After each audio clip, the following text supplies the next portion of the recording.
Good morning, my dear students, and once again, I welcome you back to the English online classes. Before I start my class, I just ask for pardon for a little problem with my throat, but I hope that I'm audible enough to you all. So please do bear if there is any kind of trouble with regard to the pitch and the volume. So I hope that I'm clear to you. Chapter 5, The Ailing Planet, the Green Movement's Role. This is what we have started in the last class. And as you people know, I have told you very well that the ailing planet is something related to the declining health. Ailing means deceased, the one who is sick. So here we are talking about the sick planet, and the sick planet is our planet Earth we are talking about. So here I have told you there are many places where you will come across where the writer has tried to bring into limelight or highlight the symptoms which tells that Earth is declining in its health, in her health, and basically also a lot of discussion is being done about what our duties are towards the planet Earth. Here it has been also said that how the changes in thinking have been brought about in the past many years by many organizations, and the green movement's role is one such revolutionary movement which took place somewhere in 1972 and never had a look back. Before I continue with the chapter, a few paragraphs which I have taken in the last video, let us have a quick recall of that, and then we'll continue with the new one. In the very first paragraph, as you know that this particular chapter written by Nani Palkiwala is a particular part being taken from one of the writer's article in Indian Express, which was written in around 1994. And because of that reason, I have told you in the very beginning of the chapter also that many of the statistics that you come across, many of the data that have been provided to us related to this topic will be stale or old, but they are just an idea being given to us that in that particular time how it was. So you can just multiply, and you can think about the major damages which might have been done by the present time.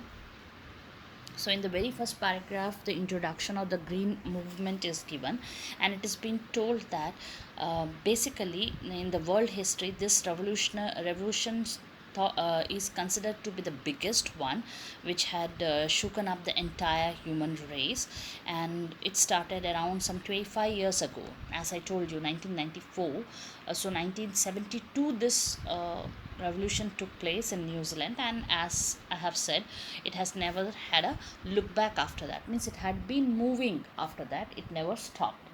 And it has also been said that the human race, their thinking, their thoughts, their ideas have been changing. Means irrevocably here means that finally it has been changed, or you can say that finally what was expected to be thought by the human race that have started taking shape. That is, instead of thinking mechanically, they have started thinking as holistic. I gave you the example like how as a single part and how as a whole we people started thinking about the ecology, we started thinking about the environment. Then we had an example of Copernicus, how Copernicus had brought about a revolutionary thought front of everyone, and from that time onwards we had been following it. And also we came across the fact that now to some extent people have started understanding that uh, earth also seems to be like a big living organism with its own needs, vital needs, metabolic needs, and it is high time that we all understand that what are that these needs have to be fulfilled, like how we people are having our needs. Then in the next para we saw our duties as two things: first as stewards and then as trustees. It has been said that Earth in the past years had been showing many important symptoms, stating that she is falling sick. And then our obligations, our ethical obligation means social compulsory duties. First, as stewards means to guard, to safeguard the planet. And then as trustees means who are holding the responsibility of looking after the planet, and considering it as a property, as a legacy which has to be moved forward in one piece, as healthy piece to the future generation. This is what we have done in the previous video. Now let's move on to what else the chapter is storing for us. The concept of sustainable development was popularized in 1987 by the World Commission on Environment and Development. In its report, it defined the idea as development that meets the needs of the present without compromising the ability of future generations to meet their needs. That is, without stripping the natural world of resources future generations would need. Now, I think the sustainable development you people might have heard of, or at least come across once in a while, somewhere in your social science. Yes, basically, when we talk about sustainable development, what does this sustainable development? It has been said that this sustainable development came into popularization, means came into or became famous, or became a marked thing which came into the clear concept of people when the world by 1987, and it has been done by the World Commission on Environment and Development. Now, what is sustainable development?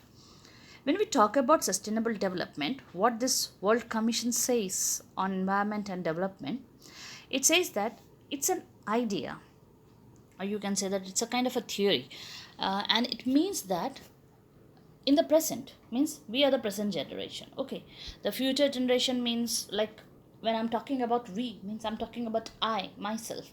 I'm the present generation, and then you people are the future generation, and then when your children will come up, they are the more future generation. Like this it will be passing on.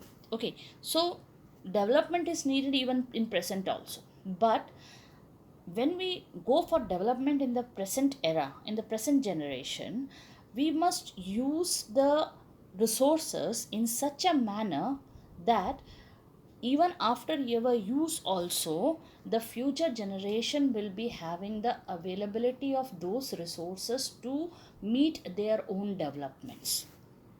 I hope you understood. It means that using the available resources to a particular extent and in such a way, sustainable, naptulke, in such a way that it will be available for the future generation as well. That is the meaning which has been explained again. Without stripping the natural world. Without stripping means, here, see, stripping means taking off. Stripping is a word related to clothes. Stripping off the clothes, taking off the clothes. But here, stripping, it means that the natural resources which are available, like petroleum and all those things which we people use, we must use it in a limited way so that even the future generation can also meet their needs. This is what sustainable development means. It's quite an important term used. Now the next para which I'm going to read out, it's a really beautiful one. Means a very simple way how people can be made to understand some concept. That is what has been there in this para. Let's see.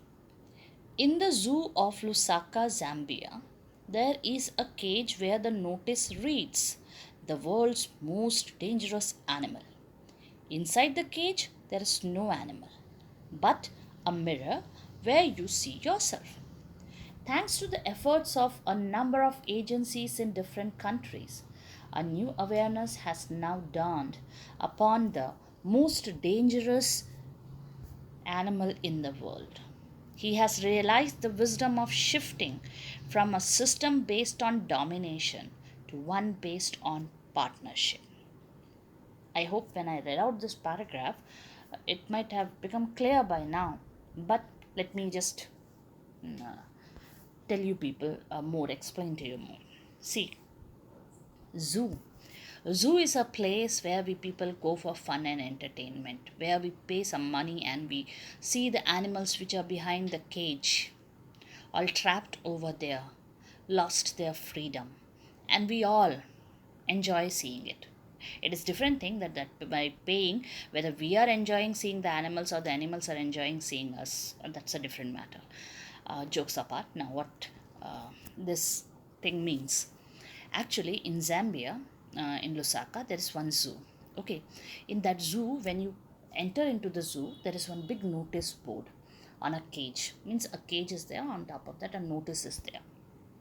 And on the notice, it is written, the world's most dangerous animal.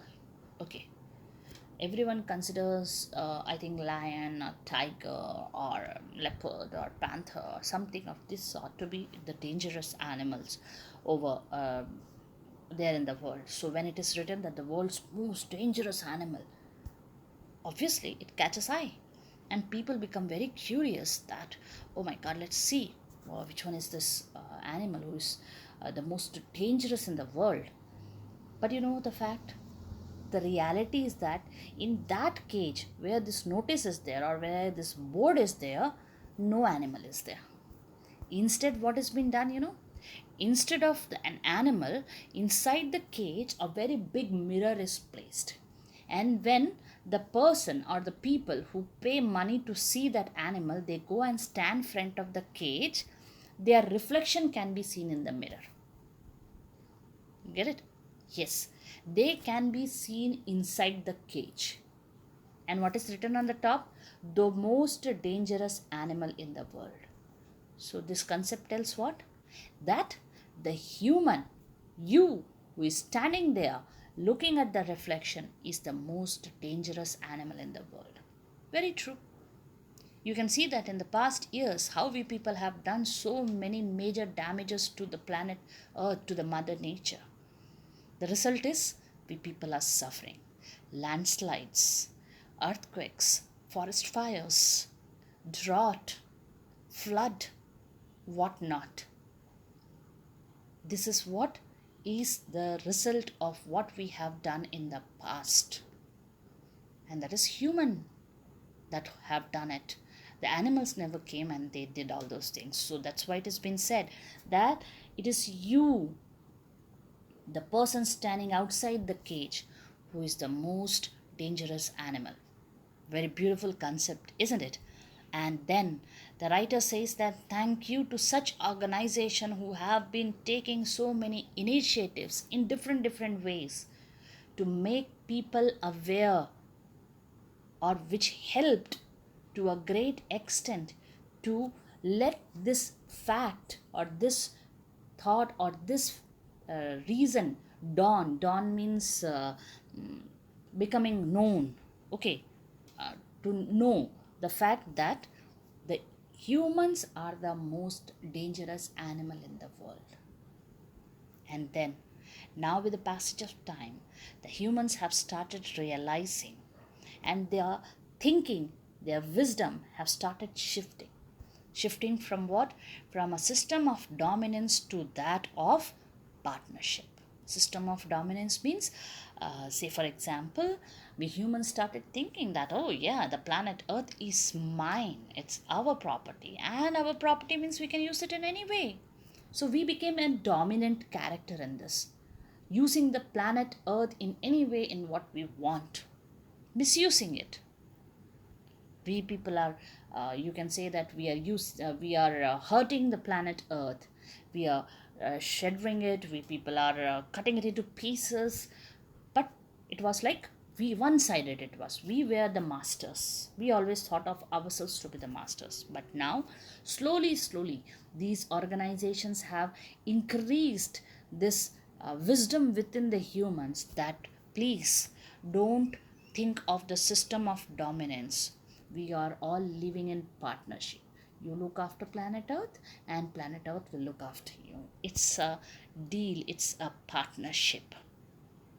Further, Scientists have catalogued about 1.4 million living species with which mankind shares the earth. Estimates vary widely as regards the still uncatalogued living species. Biologists reckon that about 3 to 100 million other living species still languish unnamed in ignominious darkness. Now, here, as it has been said, that the scientists, according to that year's data, the scientists have catalogued. The scientists have catalogued means, you know what is a catalog, in which the detail information is given about a thing. So here also you can say that the scientists have listed out and said that around some 1.4 million species. In this, the humans are not counted. That it has been said that the earth is shared by the human beings with another 1.4 million species, and it is also estimated that these are the catalogs. One for catalog means these are the listed one, known ones, 1.4 million. But it is also understood, or it is also known, that there are still many uncatalogued living species. Uncatalogued means those who have not been listed over here, those who are unknown. And the biologist, they reckon, they think, or in their opinion, there are another 3 to 100 million other living species other than that 1.4 million which is already catalogued. There is another 3 to 100 million living species which are living, which are still languish, means which are still existing somewhere, forced to live somewhere, unnamed in ignominious darkness. Ignominious means here humiliating or disgraceful. So it has been said that the living species now, 1.4 million species have been catalogued, listed out, or known by the scientists with whom we humans are sharing the planet Earth. But they also say that, in their opinion, there is another 3 or a million species which are still existing but not known by those scientists also, and they are forced to live somewhere in a very humiliating, ignominious, or you can say that in a very unknown or unethical or uncultured way, in darkness, means in क्या बोलते हैं हिंदी में हम लोग उसको, गहन अंधेरे में रहते हैं उन लोग. They are, it's not known to anybody. Then further, one of the early international commissions which dealt inter alia with the question of ecology and environment was the Bread Commission, which had a distinguished Indian as one of its members, Mr. L.K. Jha. The first Bread report raised the question: are we to leave our successors a scorched planet of advancing deserts, impoverished landscapes, and ailing environment? This question which has been asked over here, it must knock even the doors of your head also, means your mind also. It must raise up a lot of questions within you. Just listen carefully. It has been said that in one of the international commission, means in which many countries are involved, which generally deals with inter alia, and inter alia means all kind of basically all kind of topics or things which are related to ecology or environment. And ecology, all of you know, the relationship between the living organisms that share the planet, and environment everybody knows. And this is called as the Brad Commission, and in that one, Indian is also been given the respect of being a member, and his name was Mr. L.K. Jha. And when the Brad Commission, they proposed their first report after the meeting, after this meeting on environment, ecology, and all the things which are related to environment and its development, they raised up a question in that report, a very beautiful question. The question says, are we to leave our successors? Please, just pay attention to each and every statements of these kind, because they are really very important, and it can come in any way in the examination. Are we to leave our successors a scorched planet of advancing deserts, impoverished landscapes, and ailing environment? It is a question asked to every one of us. If it is asked to me, it is asked to me regarding my future generation. If it's asked to you, it is regarding your future generation, which is yet to come. So it is a question which is in general, in common, been asked. And everybody has to think that it is being shot up to them related to their future generation. So it is said, are we to leave our successors? You know, what are successors? In mathematics, you have studied now, plus one. Successors. Yeah, means addition. Here, successors means our future generation, who will come after us, who will take after us. So it is a question being asked over here, what we are going to leave for our successors. हम अपने आने वाले समय के लिए और अपने आने वाले जनरेशन के लिए क्या छोड़ रहे हैं? A scorched planet? A scorched planet. A scorched planet. A scorched planet means like how when you go out in the hot sun, that sun blazes your skin and you get the sunburn. Yeah. Scorched planet means a dried up, totally dried up planet. And in that planet, a dried planet of advancing deserts. Advancing means coming up, increasing deserts. Impoverished landscapes. Impoverished means underdeveloped or devoid of or poorly developed landscapes and ailing environment. A diseased filled environment. A diseased filled environment. Bimar. So the question is this, that are we going to leave for our future generation, our successors, a dried up planet which will be having advancing deserts, increasing number of deserts, landscapes which are poorly developed, and an environment which is so sick, which will make a person fall sick? Are we going to leave that? And that was the very first question asked in that Brad Commission's report. After this, what rest is given for us, that I'll be taking in the next video. Till that time, goodbye and take care of yourself.